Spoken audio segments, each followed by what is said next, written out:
Film है वो एक ख्वाब है, और जिस आदमी का ख्वाब में यकीन है ना तो वो फिल्में बनाता है ना उसको फिल्में बनानी चाहिए।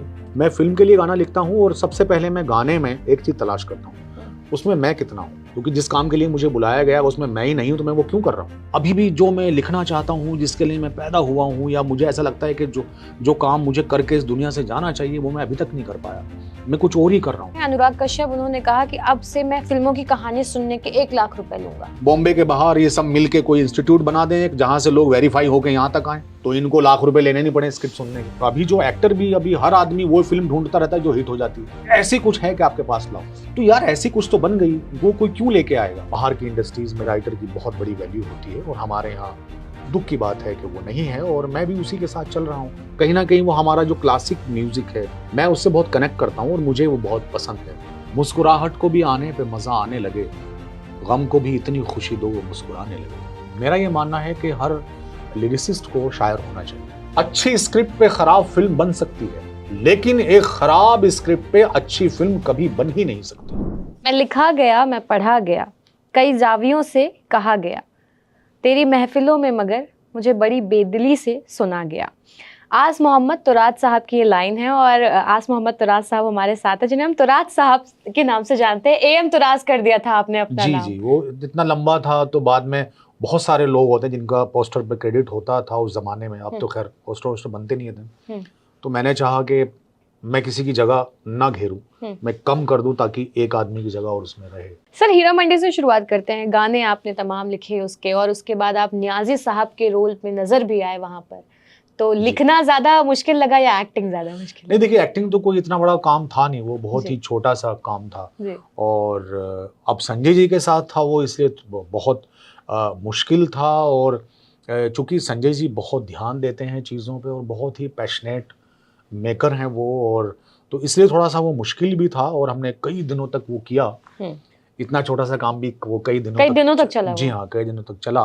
लेकिन उसमें जो मेरी गज़ल जो वो उन्होंने पिक्चराइज की है वो मेरे ही ऊपर, वो गज़ल मुझे लिख के और उसको पढ़ के जो आनंद आया है, और वो मेरा उसमें कितना पार्ट है वो जाने दीजिए, लेकिन वो जो गज़ल है वो पूरे सीन में बैकग्राउंड म्यूजिक की तरह चल रही है और मेरी आवाज़ में चल रही है, और वो गज़ल 192 कंट्री में चली।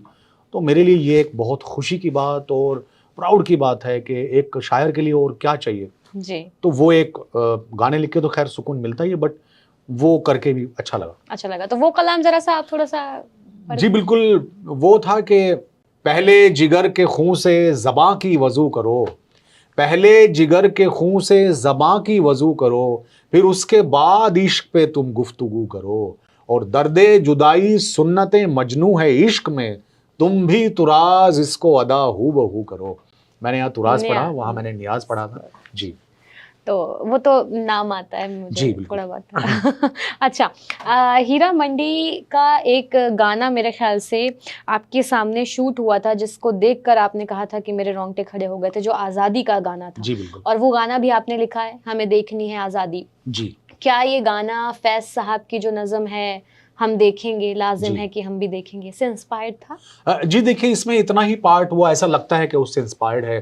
जैसे वो उन्होंने कहा कि हम देखेंगे, और हमारा जो एक फीमेल पॉइंट ऑफ व्यू से गाना था उसमें हमें देखनी है, क्योंकि वो आज़ादी जो वो एक्ट कर रही हैं फीमेल, तो उनके बाद कहीं जाके आज़ादी आती है। मतलब वो शायद उस वक्त तक रही होंगी या नहीं रही होंगी, मुझे पता नहीं। तो हमें ये था कि देखनी है, तो हम इसके अलावा हमारे पास कोई वर्ड था ही नहीं, तो इसलिए वो ऐसा लगता होगा कि साउंड है। अदरवाइज उसके आप अंतरों में जाइए। और वो गाने के पीछे मैं आपको एक बात कहानी बताना चाहूँगा कि मुझे ऐसा लगता है कि जो आज़ादी एक मोमेंट था और एक बहुत ही दिल का मोमेंट था वो, और आज़ादी हर आदमी को चाहिए और आज़ादी होनी चाहिए, और आज़ादी के लिए इतनी बड़ी लड़ाइयाँ लड़ी गई और बहुत लोग हमारे शहीद हुए। उसमें कहीं ना कहीं ये था, मुझे आज तक जितनी भी फिल्में बनी हैं या गाने बने हैं या गाथाएं गाई गई हैं आज़ादी की, तो उसमें फीमेल का उतना हिस्सा नहीं है जितना उनका एक्चुअल आज़ादी में था। 50% का हिस्सा था। आज की दुनिया हो या कल की हो या आने वाले कल की हो या बीते हुए कल की, फीमेल की 50% पार्टनरशिप के अलावा ये दुनिया एग्जिस्ट ही नहीं करती। तो वो मुझे एक मौका मिला, संजय जी ने मौका दिया, मैं उनको थैंक्स करना चाहूँगा कि मुझे वो एक फीमेल का वो दर्द, वो कुर्बानी या वो पार्ट या वो हिस्सा कह लो, वो मुझे कहने का मौका मिला गाने के थ्रू, तो मैं इसको लेके बहुत खुश हूँ और मुझे बहुत अच्छा भी लगा कि हम कुछ मैं कर पाया। मुझे लग रहा है कि शायद मैंने मेल्स के लिए बहुत गाने लिखे, फीमेल्स के लिए भी लिखे, लेकिन इस एंगल से, क्योंकि फीमेल्स सोचिए जब उस वक्त इतना चलन नहीं था कि भाई फीमेल आके सामने लड़ेगी, इतना फीमेल बाहर नहीं थी उस वक्त जी। लेकिन सोचिए जिस फीमेल ने अपना भाई आजादी के लिए घर से निकाला होगा, या जिस माँ ने अपना बेटा आजादी के लिए निकाला होगा, अपने हस्बैंड को कहा होगा कि तुम जाके लड़ो, तो सोचिए उसने उसके पहले, उस लड़ाई के पहले उसने कितनी बड़ी लड़ाई अपने आप से लड़ी होगी, और क्या कुर्बानी और क्या दर्द होगा। तो वो मुझे एक पेश करने का मौका मिला। और आप देखें इस गाने में जो मैंने रदीफ काफिये जो रखे हैं, वो भी मैंने फीमेल जेंडर ही रखा है कि वो काफिये भी ऐसे रहें कि उनका मतलब तो वही निकले लेकिन वो फीमेल जेंडर ही हो। तो वो भी मैंने कोशिश की है। तो इसलिए जब वो वहाँ शूट हो रहा था, और आप यकीन करें संजय जी ने क्या शूट किया वो, और कितने लोगों को लाइव उन्होंने बुला के, जितने भी उसमें लोग दिख रहे हैं वो लाइव हैं। तो वो जब वहाँ थे, मैं था शूट पे, और आप यकीन करें कि मुझे लग ही नहीं रहा था एक पल के लिए कि यहाँ कोई, मतलब मेरे पॉइंट ऑफ व्यू से, कि यहाँ कोई मेल होगा। ऐसा लग रहा था कि हम सब फीमेल हो गए हैं। और एक माहौल वो बना, जो गाना बज रहा था बहुत साउंड में, और ये सब एक्ट कर रहे थे मशाल लेके, और वो बार बार रीटेक हो रहा था, तो एक माहौल बना हुआ था। तो आप यकीन करिए कि अलग ही एक वो एहसास था, एक फेमिनिन एनर्जी कहीं ना कहीं पूरे जी बिल्कुल बिल्कुल, वो एक अलग ही एक एहसास था वो, कि उस वक्त जिन लोगों पे ये बीती है वो क्या हुआ होगा, हम तो सिर्फ तसव्वुर कर सकते हैं। हमने तो ये जंग ना लड़ी ना देखी। हीरा मंडी के और तमाम गाने आपने लिखे हैं, अगर मैं आपसे कहूँ कि कोई एक गाना जो आपके दिल के बहुत करीब है, वो कौन सा होगा? जी देखिए, 2 गाने बहुत करीब हैं। एक तो ये था, नंबर 1 पे ये आता है। नंबर 2 पे गाना है कि 14वीं शब को कहाँ चांद कोई ढलता है, जिसमें आलमज़ेब का परफॉर्मेंस, पानी में कौन जलता है। आलमज़ेब तो चूंकि इसकी हीरोइन थी, तो वो एक बार देख लीजिए, इस पे बहुत सारे मीम्स भी बने हैं। तो वो भी बहुत, सबसे ज्यादा हालांकि वही हिट हुआ है, और सबसे ज्यादा वही चला, उस पे मीम्स बहुत बने हैं, और बहुत जगह उसको लोगों ने इस्तेमाल किया है, यूज भी किया। तो वो एक 14वीं शब से इतने मोहब्बत क्यों? क्योंकि वो एक एक्चुअली एक तो वो मैं मुजरा बहुत दिन पहले से लिखना चाहता था, और वो मैंने, चूंकि मुजरे मैंने सुने हैं, मैं पाकिज़ा के गानों का बहुत बड़ा फ़ैन हूँ।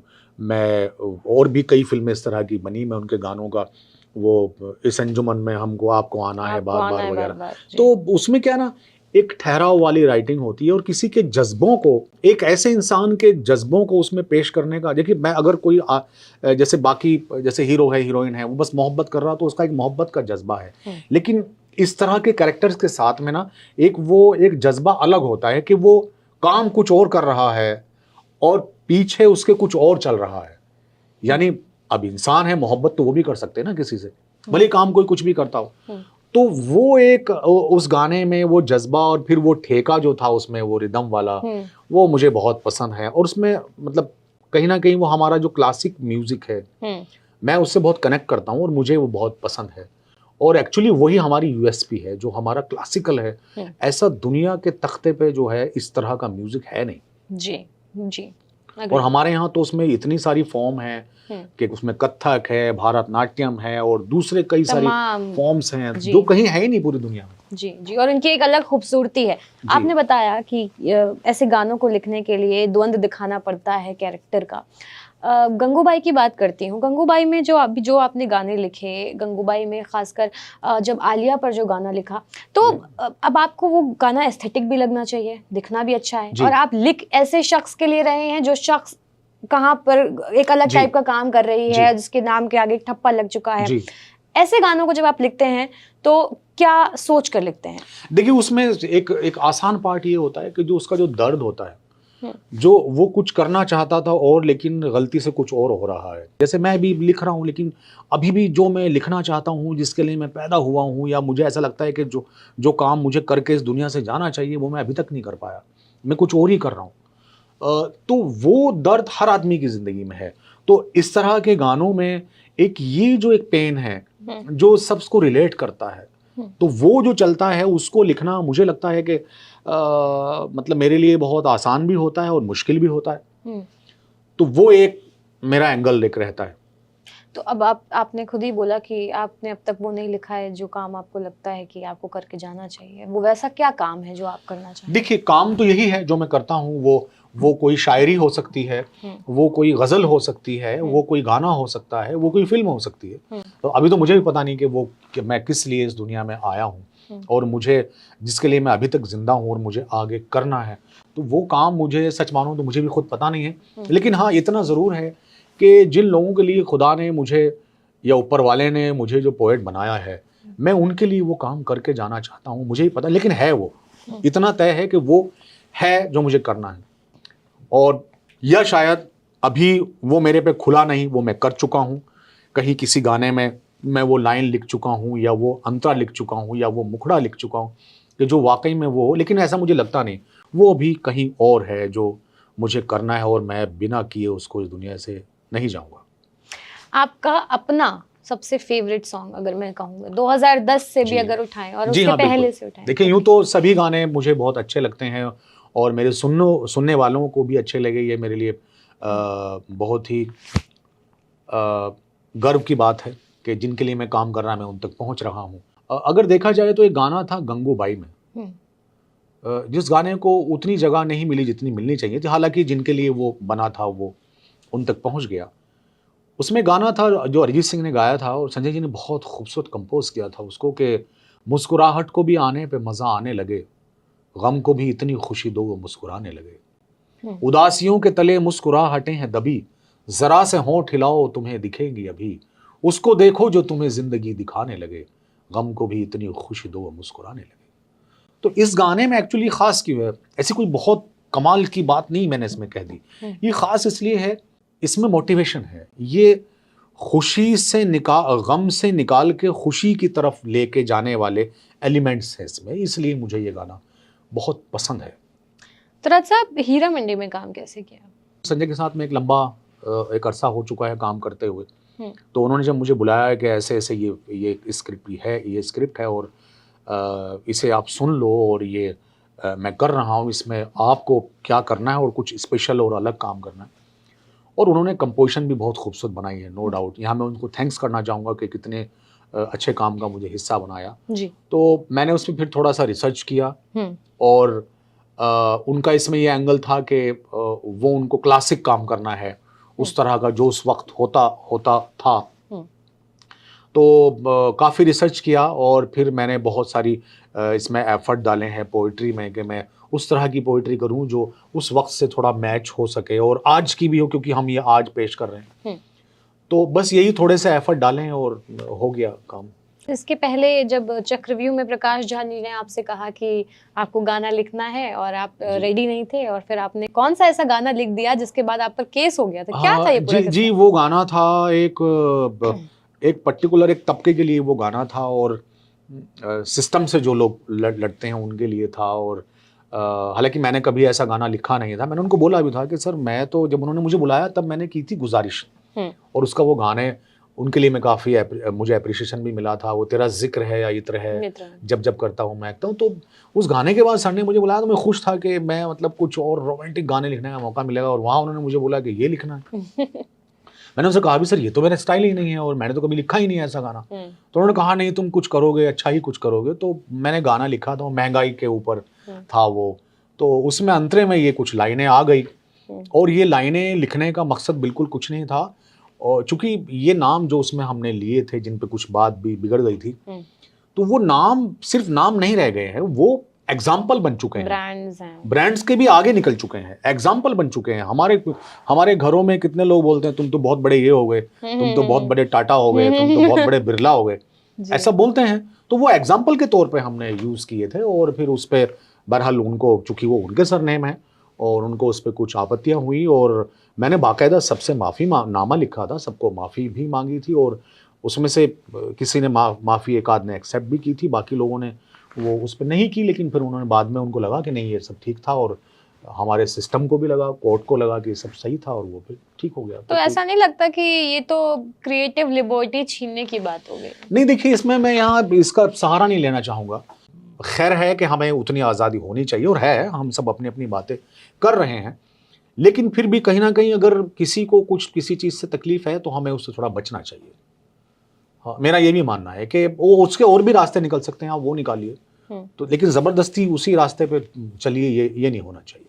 अभी अपने रिसर्च की बात की कि हीरा मंडी के लिए मैंने काफी रिसर्च किया। आप रिसर्च करते करते सऊदी पहुंच जाते हैं और खली बली वर्ड का मतलब निकाल के लाते हैं और फिर यहाँ पर आके गाने लिख देते नहीं, हैं। लेकिन वो तो उसमें था, वो तो पद्मावत में था। जी, मैं बता रही हूँ कि हाँ, रिसर्च आप इतनी करते हैं, सऊदी से वर्ड निकाल रहा है। हाँ, नहीं, मैं एक्चुअली वहाँ, क्योंकि मैं वहाँ गया जाता रहता हूँ, तो मैं जी। वहाँ गया था और वहाँ पे मुझे ये चीज़ जो है वो बात बात में वहाँ लोग बोल रहे थे, तो मुझे अच्छा लगा वर्ड, और मैंने सोचा कि कभी इसमें मुझे मौका मिलेगा तो मैं इसको इस्तेमाल करूँगा।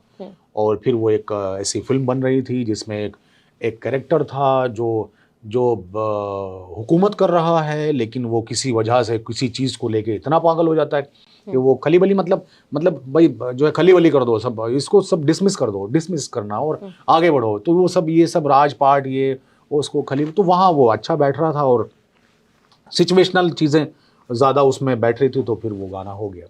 अब किस शायर को आप ज्यादा सराहते हैं, पसंद करते हैं? देखिए, फिल्मी एतबार से तो मैं दो लोगों का बहुत बड़ा फ़ैन हूँ। फिल्म के नंबर 1 पे उसमें आनंद बख्शी साहब आते हैं जी। क्योंकि उनसे बड़ा फिल्मी गीतकार मैं नहीं मानता किसी को। अच्छा, होंगे कोई लोग मानते होंगे, लेकिन मेरा अपना आपका व्यू है, नजरिया है जी। क्योंकि जितने अच्छे फिल्म के गाने उन्होंने लिखे, मेरी नज़र में किसी और ने नहीं लिखे। उसके बाद एक दूसरा नंबर 2 पे कोई आता है तो फिर साहिर साहब, लुधियाना। क्योंकि साहिर लुधियानवी साहब ने उसमें एक एंगल ये डाला कि उन्होंने उसमें शायरी ज़्यादा रखी गानों में, तो चूंकि मैं शायर हूँ तो उस एंगल से मैं उनकी बहुत रेस्पेक्ट करता हूँ, उनको बहुत मानता हूँ कि गाने में शायरी बहुत ज़्यादा उन्होंने रखी। और बाकी सारी दुनिया नंबर 3 पे आती है, मैं भी उसी में से एक हूँ। अच्छा, और अगर वैसे देखें, फिल्मी एतबार से ना देखें, फिर फिल्मी एतबार से ना देखें तो बहुत सारे शायर हैं, जैसे मैं गालिब को बहुत पसंद करता हूँ, और मैं फिराक गोरखपुरी साहब को मैं बहुत पसंद करता हूँ, और ऐसे बहुत से शायर हैं, जैसे हमारे यहाँ के एक शायर थे जॉन एलिया, तो वो बाद में किसी और जगह चले गए, खैर उससे कोई फ़र्क नहीं पड़ता, तो मैं उनको बहुत पसंद करता हूँ, और वो तो अभी कुछ दिन पहले ही इस दुनिया से गए हैं जी। तो मैं उनको बहुत पसंद करता हूँ। और भी बहुत सारे शायर जिनको मैं पढ़ता हूँ और जिनको पढ़ के मैंने शायरी सीखी, तो ऐसे और बहुत शायर हैं। शायरों का एक अलग अभी तक हमेशा चला आ रहा था कि उनकी दुनिया मंचों तक सीमित है, वो मंच का शायर है, वो मंचों पे पढ़ता है, पर शायरों का बॉलीवुड इंडस्ट्री में आना, गाने लिखना, पोएट बनना, लिरिसिस्ट बनना, इसको आप किस नज़रिए से देखते हैं? देखिए, बहुत अच्छी बात है। मेरा ये मानना है कि हर लिरिसिस्ट को शायर होना चाहिए। अच्छा। और उसको शायरी सीखनी चाहिए, या तो वो अगर है तो उसे करनी चाहिए, और अगर वो नहीं है तो उसको सीखनी चाहिए, क्योंकि ये दो अलग फॉर्मेट है, ये दो अलग क्राफ्ट है। मतलब शायरी ऐसे ज़रूरी नहीं कि कोई गीतकार शायर भी हो, वो बिना उसके भी गीत लिख सकता है, क्योंकि ये बिल्कुल अलग क्राफ्ट है। लेकिन अगर वो शायर है तो बहुत अच्छी बात है। तो उससे क्या होगा कि एक तो शायरी को बहुत बढ़ावा मिलेगा, क्योंकि गीत बहुत दूर दूर तक जाते हैं, बहुत सारे प्लेटफॉर्म से ये रिलीज होते हैं, टेलीकास्ट होते हैं, तो एक तो वो फायदा होगा। और दूसरा, गीतकारी में जो कहीं ना कहीं एक हल्कापन रह जाता है, वो मेरे ख्याल से नहीं रहेगा, और वो हमारे साहित्य के लिए और हमारे लिटरेचर के लिए बहुत अच्छी बात होगी कि उसमें अगर ख्याल बड़े आ रहे हैं और एक भारीपन उसमें आ रहा है, तो बहुत अच्छी बात है आने वाले लोगों के लिए कि उन तक साहित्य जो है वो हमारा वो आसानी से पहुंच सकता है। अच्छा, तो बहुत अच्छा है। अच्छा, इंडस्ट्री की थोड़ी सी बात कर लेते हैं, बॉलीवुड इंडस्ट्री की। जब एक्टर्स आते हैं तो वो बोलते हैं कि वहाँ पर बहुत डिस्क्रिमिनेशन है, बहुत पार्शियलिटी है, नेपोटिज्म, फेवरेटिज्म जैसे वर्ड्स आते हैं। एक्ट्रेसेस आते हैं, पे पैरिटी पे बात करती हैं कि वहाँ पर पैसे बराबर नहीं मिलते हैं, है ना। कास्टिंग आती है तो वो अलग अपनी पॉइंट ऑफ व्यू बताती है। लोग बोलते हैं कि अब तो बेसिस सोशल मीडिया के बेसिस पे कास्टिंग होती है।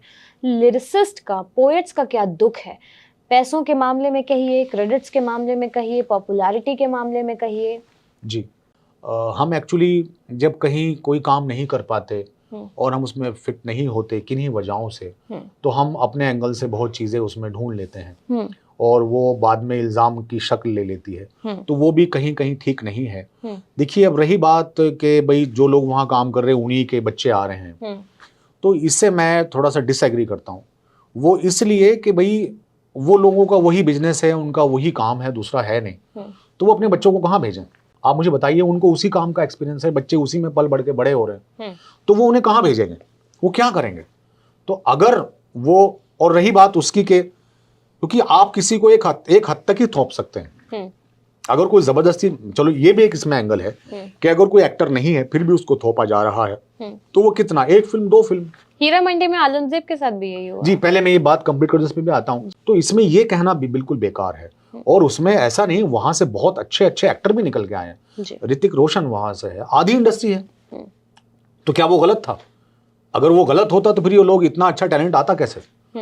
तो इसमें दोनों एंगल कहीं कहीं ठीक हैं और दोनों कहीं कहीं गलत हैं जी। तो अब बात आलमजेब की आती है।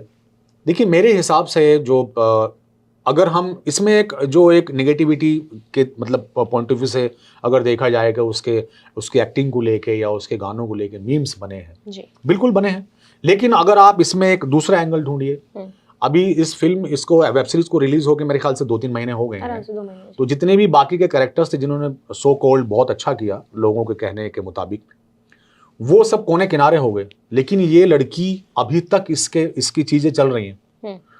तो इसका ये क्या एंगल है? तो अभी तक वो चल रहा है और लोगों ने, हाँ, ये हो सकता है कि जिस लेवल पे या जिस पॉइंट ऑफ व्यू से लोग उस कैरेक्टर को देख रहे थे, तो शायद उसमें वो उतनी खरी ना उतरी हो, उसमें कुछ कमियां हो। तो वो एक हर नया एक्टर आता है, वो हर नए टैलेंट के साथ ये चीजें होती हैं कि कहीं ना कहीं वो एक्सपीरियंस की थोड़ा चीजें कमी होती हैं, तो वो धीरे धीरे आ जाती हैं। और उसने कोई बहुत इतना भी खराब नहीं किया जितना कहा गया है। उसने अच्छा किया है, लेकिन हाँ, वो बहुत अच्छा और हो सकता था, और वो तो हर रोल है जो बाकी लोगों ने किया वो भी और बहुत अच्छा हो सकता था जी। अगर हम किसी पैरामीटर पर रखना चाहें तो वो भी बहुत अच्छा हो सकता। मेरे गाने खुद के वो भी, और अगर आप किसी शायर से बात करेंगी, किसी गीतकार से बात करेंगी, उसका पॉइंट ऑफ व्यू यही रहेगा कि ये तो और बहुत अच्छा हो सकता था, अगर मुझे ये मौका मिलता तो मैं कमाल करता। तो बिल्कुल ये वो भी सही है एक एंगल, लेकिन ये भी सही है कि जितना हो पाया है और जहां तक गया है वो बहुत अच्छा हुआ है और बहुत अच्छा वो गया है, और लोगों ने काफी उसको अप्रिशिएट भी किया है, ऐसा नहीं है जी। मेरा सवाल ये था कि लिरिसिस्ट के पॉइंट ऑफ व्यू से, पोएट के पॉइंट ऑफ व्यू से उनका क्या स्ट्रगल है, चाहे पैसों के मामले में हो, क्रेडिट के मामले में हो, या फिर कोई और? अच्छा सवाल है आपका। मैं ये बहुत ही धड़ल्ले से हर जगह बोल रहा हूँ जी, क्योंकि मैं सच बोल रहा हूँ, इसमें कोई उसकी बात नहीं है। जी हाँ, बिल्कुल लिरिसिस्ट की बात नहीं है यहाँ, सिर्फ यहाँ बात है जो क्रिएटर्स होते हैं उन सब की बात है। जैसे फिल्म के अंदर ऐसे 250-300 लोग जुड़े होते हैं, लेकिन वो सब क्रिएटर्स नहीं होते। अच्छा। वो उसके साथ काम कर रहे होते हैं, और उसमें से एक्टर भी आता है आपका, उसमें सिंगर भी आता है। इसमें क्रिएटर 2 लोग होते हैं जो मेन क्रिएटर हैं, कि एक राइटर होता है जो स्क्रिप्ट, डायलॉग, स्क्रीन प्ले, कहानी क्रिएट करता है। एक डायरेक्टर होता है जो विजुअल्स क्रिएट करता है। तो मेन ये 2 ही क्रिएटर्स हैं। सब इनके जो क्रिएशन है इनका, उसको इम्प्रोवाइज करते हैं सब थोड़ा सब इनके इर्द गिर्द। जी बिल्कुल। कैमरामैन भी आएगा तो जब तक इसने एक शॉट, डायरेक्टर ने सोचा हुआ एक सीन, वो उसी को, सर ये एंगल लगा दे तो ये अच्छा दिखेगा, उसी को थोड़ा सा आगे बढ़ाता है जी। तो मेरा मानना ये है कि यहाँ पे इन 2 लोगों को, और ऐसा ही गाने में होता है, गाने में भी एक जो कंपोजर है, जो गाने को कंपोज करता है, जो म्यूजिक डायरेक्टर है, वो क्रिएटर होता है, और दूसरा राइटर क्रिएटर होता है, ना सिंगर होता है, क्योंकि सिंगर वही आवाज दूसरे गाने में जाके दे रहा है, तीसरे में एक्टर वही फेस हर गाने में है। तो ये क्रिएशन नहीं है। क्रिएशन वो है जो यहाँ हुआ और यहाँ खत्म हुआ, अगले गाने में नया होगा। और हम अगर वो लाइन दूसरे गाने में बेच देंगे या वो पूरा मुखड़ा बेच देंगे तो हम पे तो केस हो जाएगा, क्योंकि वहाँ कॉपीराइट है। और कॉपीराइट जो होता है वो सिर्फ और सिर्फ ऑथर पे, यानी क्रिएटर पे होता है, एक्टर पे, वरना तो कोई एक्टर दूसरी फिल्म कर ही नहीं पाता। तो यहाँ पे अब होता ये है कि ये जो क्रिएटर हैं 2 मेन, इनको वो रेस्पेक्ट और वो फैसिलिटीज नहीं मिल रही है जो मिलनी चाहिए, जो बाकी लोगों को मिल रही है। उससे हो क्या रहा है, वही नाम की बात आ गई, उससे इनका नुकसान तो हो ही रहा है जो भी हो रहा है। लेकिन ये जो बड़े लोग हैं, जो सो कॉल्ड फिल्म के बड़े फेस होते हैं या और दूसरे मेकर्स होते हैं, ये उनका भी नुकसान हो रहा है। क्योंकि फिल्म जो है हर हफ्ते औंधे मुंह कोई ना कोई फिल्म गिर रही है। तो ये क्यों गिर रही है? क्योंकि जो, देखिए मैं आपको एक बात बता दूं, यहाँ आप कभी इस पे आप रिसर्च कीजिए और इसको गौर से देखिए तो आपको ये इसका जवाब मिलेगा कि जो क्रिएशन है ना, वो सिर्फ और सिर्फ कॉन्फिडेंस का नाम है। तो कॉन्फिडेंस कब आता है? इंसान के अंदर जब उसको नॉलेज रेस्पेक्ट, नॉलेज तो अपनी जगह, वो तो जब उसको रेस्पेक्ट मिलती है, इज्जत मिलती है, फैसिलिटीज मिलती है, तब जाके उसका कॉन्फिडेंस जो है वो ग्रो करता है और वो बढ़ता है। तो इन लोगों का कॉन्फिडेंस टूट रहा है, इनको वो सही रेस्पेक्ट और सही, आप पैसा कह लीजिए या फैसिलिटीज कह लीजिए, वो सही नहीं मिल रही है। इनको अगर वो मिलेगी तो ये और अच्छा कंटेंट क्रिएट करेंगे और ये अच्छा क्रिएशन करेंगे, तो फिल्में, ये जो एक्टर हैं या जितने भी मेकर्स हैं, उनके लिए अच्छा ये होगा कि अच्छा कंटेंट आएगा तो अच्छी फिल्म बनेगी। एक अच्छी स्क्रिप्ट पे खराब फिल्म बन सकती है, लेकिन एक खराब स्क्रिप्ट पे अच्छी फिल्म कभी बन ही नहीं सकती। क्या बात कही है आपने। तो इसका मतलब क्या हुआ? इसका मतलब ये हुआ कि अच्छे क्रिएशन की जरूरत है, जो नहीं हो रहा है और लोग उसको होने नहीं दे रहे हैं, उसको इतना दबा दिया गया है। तो इससे इनका भी फायदा होगा, जिनकी बाद में फिल्म बन जाती है। फिल्म बनाता कोई है, फिल्म तो एक्टर की हो जाती है, फिल्म तो गाना तो सिंगर का हो जाता है। जी। तो ये जो चीजें हो रही हैं, इसीलिए हो रही हैं कि हमारे जो मेकर्स और पब्लिशर्स हैं वो इन चीजों पे ध्यान नहीं दे रहे हैं, जिससे उनका भी नुकसान हो रहा है, इनका तो खैर बहुत ज्यादा हो रहा है, इनका तो कहीं कोई पता ही नहीं। तो ये नहीं होना चाहिए। ये हमारे क्रिएशन के लिए, हमारी फिल्म इंडस्ट्री के लिए, हमारे इंडियन सिनेमा के लिए ये बहुत नुकसानदेह बात है। और हमारे देश के लिए, चूंकि हमारा देश इतना बड़ा है, इतना बड़ा देश है और इसमें इतना टैलेंट है, इतना भरा हुआ है। सोचिए, एक फिल्म आप अच्छी नहीं बना रहे, आप राइट्स खरीद के फिल्में बना रहे हैं, आप ओरिजिनल क्रिएट नहीं कर पा रहे, तो ये तो उस इतने बड़े देश की और इतने बड़े टैलेंट की तौहीन है। जी। अभी एक बहुत बड़े नामी डायरेक्टर हैं रोहित शेट्टी जी, उन्होंने कहा कि जब उनसे यही सवाल पूछा गया कि फिल्में तो चल नहीं रही हैं, काम नहीं कर रही हैं, बड़ा मामला खराब हो गया है जी, तो उन्होंने कहा कि कहना नहीं चाहिए, हमारे यहाँ बहुत अच्छे अच्छे लोग हैं, लेकिन हमारे यहाँ स्क्रिप्ट राइटर्स की कमी है। हम एक्चुअली अच्छे स्क्रिप्ट राइटर्स नहीं, उनको अभी भी कमी नजर आ रही, हम अभी अच्छे स्क्रिप्ट राइटर्स चूज नहीं कर पा रहे हैं। वो साउथ की फिल्म ढूंढते उसका रीमेक करते हैं, तो वो कोई बनी बनाई फिल्म ढूंढ रहे हैं, वो राइटर ढूंढो तो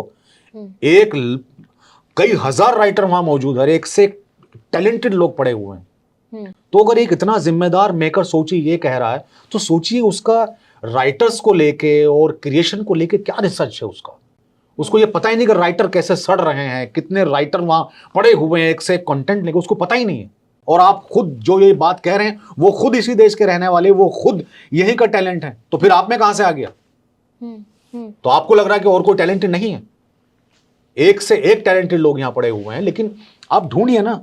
आपका जहन लगा हुआ साउथ की फिल्म ढूंढने पे, आपका जहन लगा हुआ फला कोई अंग्रेजी फिल्म ढूंढने पे, आप उस पर रिक्रिएट कर रहे हैं, तो आपका जहन तो ओरिजिनल कंटेंट ढूंढने पे है ही नहीं।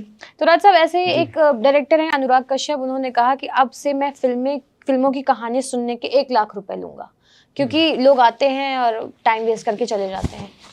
क्या मतलब, अगर कोई लिख रहा है, कंटेंट क्रिएट कर रहा है, किसी राइटर के पास मुंबई में कितने लोग पड़े होंगे सपनों के साथ? देखिए लोग आते हैं, ऑब्वियसली लोग आते हैं और सब टैलेंटेड नहीं होते, मैं ये भी कहता हूँ, लेकिन उसमें बहुत टैलेंट। और रही बात उसकी कि अब टैलेंट को ऐसे कैसे आंकेंगे आप, कि एक अनुराग कश्यप अगर ये बात बोल रहे हैं तो उनके पास कोई पैरामीटर तो है नहीं।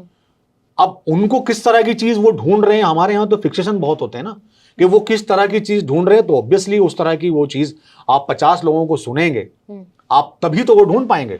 उसे थोड़ा ही पता है कि आप क्या बनाना चाहते हैं, आपके दिल में क्या चल रहा है, आपके जहन में क्या चल रहा है, कौन सी फिल्म बना रहे हैं। या तो आप उससे पहले हर राइटर से 1-1 घंटा या 1-1 दिन आप डिस्कस करें कि मैं बनाना क्या चाहता हूं, तो फिर उस हिसाब से लोग चीजें लेके आएंगे। तो वो तो अगर ऐसा कह रहे हैं, वो बिल्कुल गलत कह रहे हैं कि मैं लाख रुपए लूंगा। अच्छी बात है, आप सुनिए ही मत ना किसी को, आप बना लीजिए, खुद लिख लीजिए।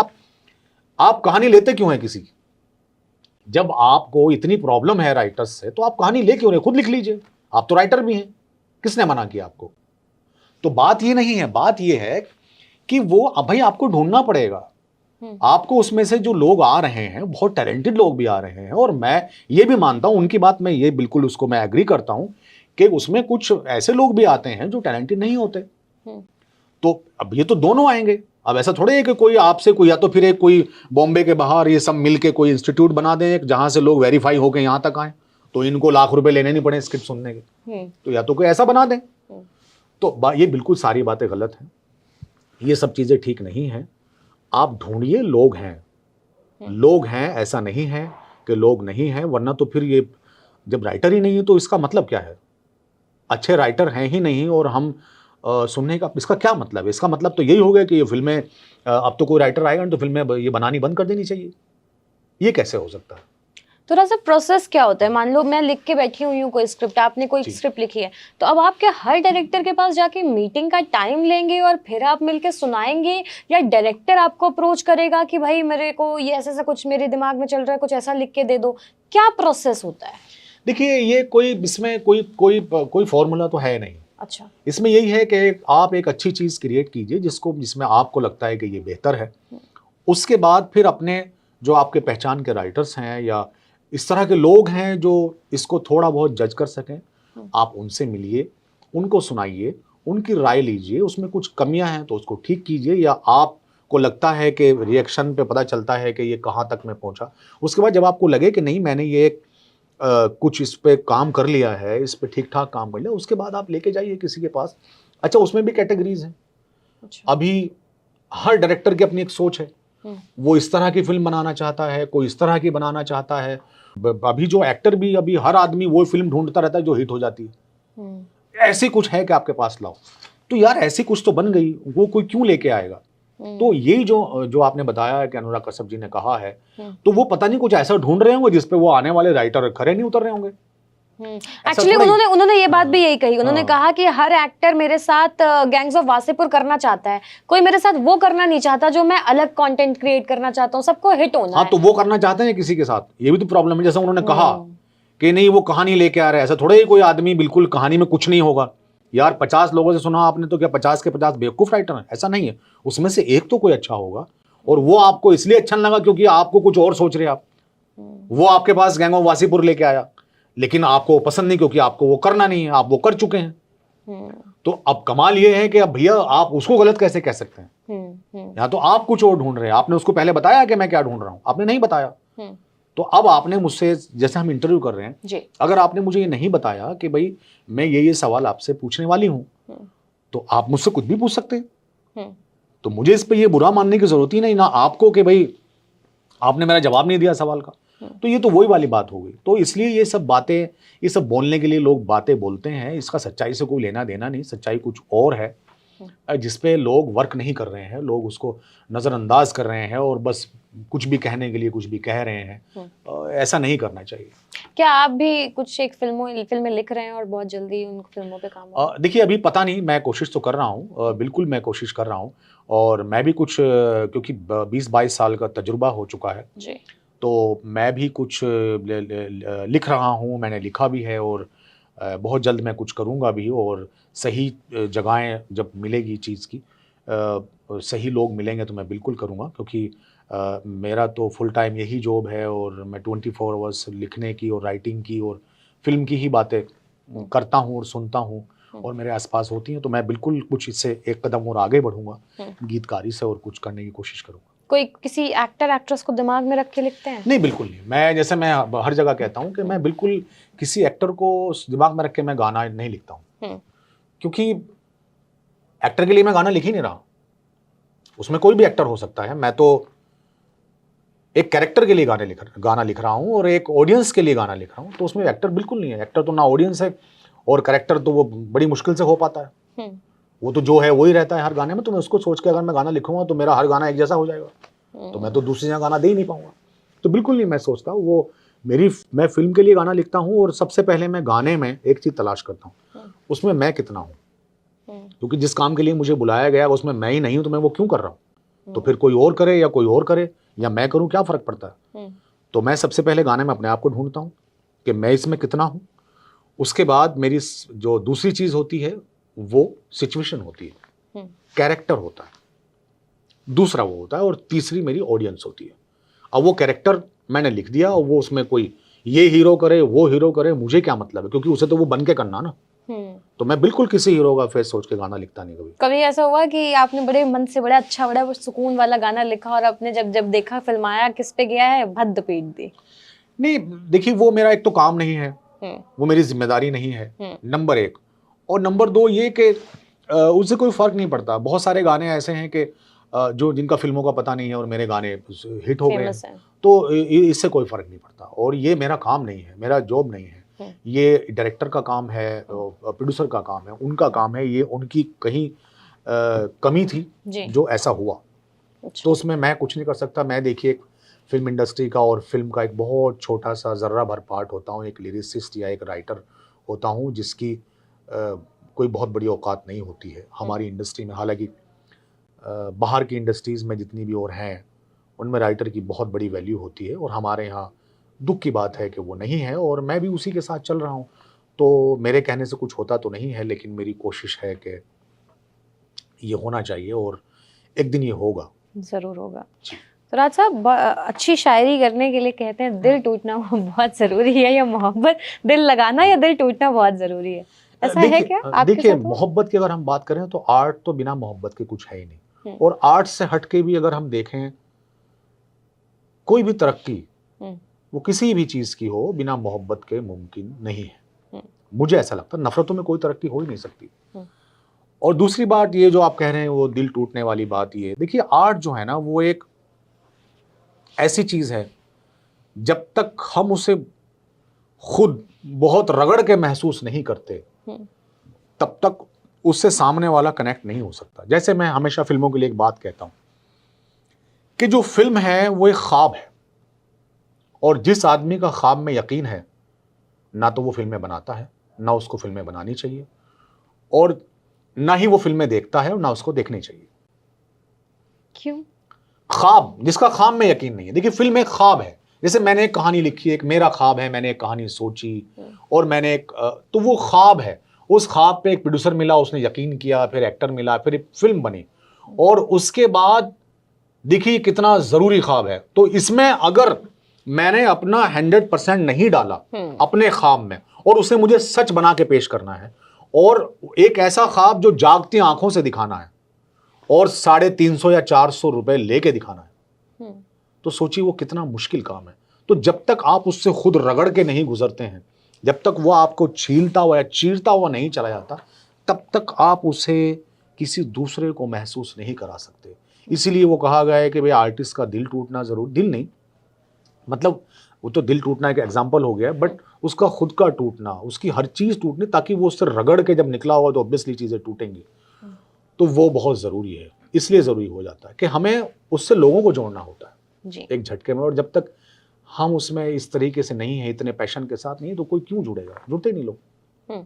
अच्छा, आखिरी सवाल, हीरा मंडी 2 अनाउंस हो गई है, तो क्या कुछ आगे बातचीत बढ़ी गाने वाने? नहीं, देखिए अभी तक मुझे तो ये अभी तक कोई नोटिस नहीं है कि मतलब नोटिस इन द सेंस के मुझे बुलाया गया है, अभी तक उस पे हमारा कुछ और अभी आगे कुछ नहीं हुआ है। अच्छा, तो शायद ऐसी उम्मीद है कि वो बनेगी, और पता नहीं उसमें मैं हूँ कि नहीं हूँ, और क्या होगा, मैं कर पाऊंगा या नहीं, वो अभी कुछ पता ही नहीं है, वो बहुत आगे की बात है। बहुत बहुत शुक्रिया तोराज साहब, आपने बहुत ही बेबाकी के साथ और बहुत ही जिम्मेदारी के साथ सभी सवालों के जवाब दिए हैं, सभी बातें कही हैं, और बहुत बहुत शुक्रिया हमें अपना वक्त देने के लिए और हमें इतने अच्छे गाने देने के लिए। जी बहुत शुक्रिया अगर जी, thank you so much for watching this video.